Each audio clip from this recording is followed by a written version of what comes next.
Picture this. Jake decides to invest in real estate. Marcus chooses the stock market. Both believe they picked the smarter path. Both feel confident that their strategy will create wealth. But the truth is more complicated because one of them forgot to calculate the value of time, while the other forgot to calculate the power of leverage. Jake has $50,000 sitting in savings. Instead of leaving it there, he uses the money as a 20% down payment on a $250,000 rental property. It is a simple three-bedroom home in an average neighborhood. He takes a 30-year mortgage with a 7% interest rate, creating a monthly payment of around $1,330. A tenant moves in and pays $1,800 per month in rent. On paper, the math looks amazing. Jake sees $470 of monthly profit before doing anything else. In his mind, he has discovered the formula. He owns an asset, someone else is paying the mortgage, and he is building wealth while barely spending his own money. He feels like he made the obvious choice. Marcus takes the same $50,000 and invests it into a broad total market index fund. No tenants, no repairs, no midnight phone calls, no mortgage, no keys. He simply sets up an automatic $300 monthly contribution and lets the investment run. Nobody sees it. Nobody compliments him for it. He doesn't have an interesting story to tell at dinner. Jake has a physical property, rental income, and something people can see. Marcus has a brokerage account and a digital confirmation message. So how can the same $50,000 create two completely different wealth-building experiences over 20 years? How can Jake's ability to control a $250,000 asset with only $50,000 compete against Marcus's simple approach of buying stocks consistently? How can leverage create huge advantages but also introduce hidden risks? How can two people follow completely different investment strategies and still end up with similar financial results after 2 decades? And most importantly, when does complexity stop creating more wealth and start destroying it? Real estate investors often talk about impressive returns. Many report annual cash-on-cash returns in the 8 to 12% range. Stock market investors often point to the historical average returns of index funds, usually around 10% annually over long periods. At first glance, both options look powerful, but the difference appears when real-world costs enter the picture. Jake's rental property does not simply collect rent every month. There are empty months when no tenant pays. There are repairs. There are unexpected problems. Maintenance can consume 1 to 2% of the property value annually. Vacancy periods can reduce income by several percent. Major repairs such as roofs, plumbing, or heating systems can cost thousands of dollars. Hiring a property manager can take another 8 to 10% of rental income.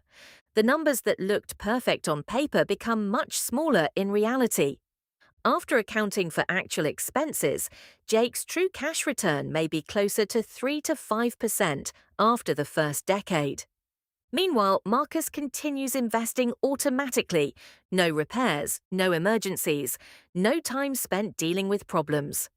By year 20, both may end up with similar net worth numbers, somewhere around the $400,000 to $500,000 range. But the path they took is completely different. Jake built wealth actively, Marcus built wealth passively. This situation can be called the leverage illusion. It is the belief that borrowing money automatically creates a better investment outcome because you control a larger asset with less of your own money. And sometimes leverage really does work. A $50,000 investment controlling a $250,000 property has obvious advantages. But leverage does not remove problems. It multiplies everything. It increases potential gains, but it also increases responsibility, risk, and pressure. Property taxes, insurance, maintenance, vacancies, and time costs can slowly reduce the advantage that leverage creates. By year 10, the theoretical benefit of leverage may look very different from the reality. During the first 3 years, Jake collects around $64,800 in rental income. His mortgage payments total approximately $47,880. That leaves about $16,920 in potential cash flow. At first glance, it looks like a huge success. But then reality appears. Property taxes cost around $3,000 each year. Insurance adds another $1,500. A water heater breaks and costs $1,200. The roof develops problems requiring $2,800. A tenant leaves, creating a vacancy period. Jake loses rental income and spends additional money cleaning and preparing the property for the next renter. After accounting for all of these expenses, Jake's actual profit over those 3 years may only be a few $1,000s. And that calculation still does not include the value of his time. Marcus's situation looks boring. He invests the original $50,000. He adds $300 every month. Over 3 years, he contributed an additional $10,800. With long-term market growth, his portfolio grows without him making phone calls, handling emergencies, or managing another person's living situation. But Jake still has one major advantage: leverage. If the property increases in value by 3 to 4% annually, the $250,000 house may become worth around $270,000 to $280,000. His ownership stake grows because he controls an appreciating asset that was purchased mostly with borrowed money. That is something stock investors cannot easily recreate. Professional real estate investors usually do not buy property simply because they like owning houses. They analyze numbers. They look at rent compared with purchase price. They understand that the monthly rental income needs to make sense relative to the cost of the property. They treat properties like businesses. They calculate repairs. They plan for vacancies. They carefully select tenants. They create systems. They also use strategies such as living in one part of a property while renting another, reducing their personal housing costs. Some use tax strategies that allow them to grow investments more efficiently. Successful stock investors think differently. They understand the power of consistency. They know that increasing monthly contributions can dramatically change the final result because of compounding. An extra $200 invested every month over decades can create hundreds of thousands of additional wealth. They do not need excitement. They rely on time. After 10 years, Jake's property may be worth around $335,000 to $350,000. The remaining mortgage balance might be approximately $166,000. That means his equity could be somewhere between $170,000 and $184,000. However, after considering repairs, maintenance, and additional costs, his total personal spending beyond the original down payment may be between $20,000 to $35,000. Marcus's portfolio, with regular $300 monthly investments and long-term market growth, may also reach around $165,000 to $180,000. He contributed $50,000 initially, plus another $36,000 over time. A large portion of his final balance comes from investment growth rather than his own contributions. At this point, they are surprisingly close. Jake may be slightly ahead because of leverage, but Jake also spent time managing the property. He concentrated his investment into one location. He carries significant debt. Marcus gave up the excitement but gained simplicity. The biggest difference is not only financial, it is emotional. Jake sees money coming in every month. He receives rent.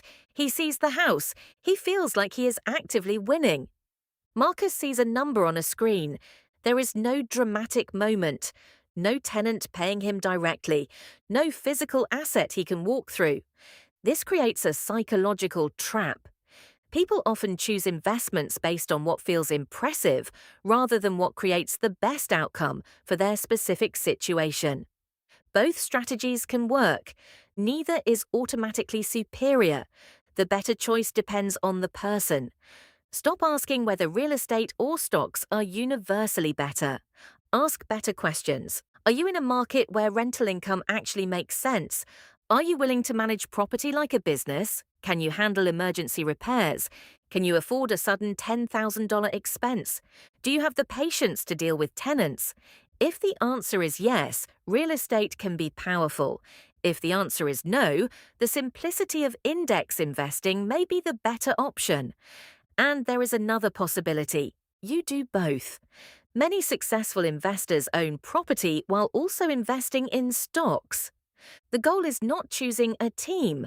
The goal is building wealth in a way that fits your life. The real choice is not between Jake and Marcus. It is between two lifestyles. Jake chooses an active path. He builds wealth through effort, responsibility, and control. He accepts the stress because he believes the reward is worth it. Marcus chooses a passive path. He lets time, consistency, and compounding do the heavy lifting while focusing his energy elsewhere. Both can reach the same destination, but the journey feels completely different. The biggest mistake is not choosing real estate.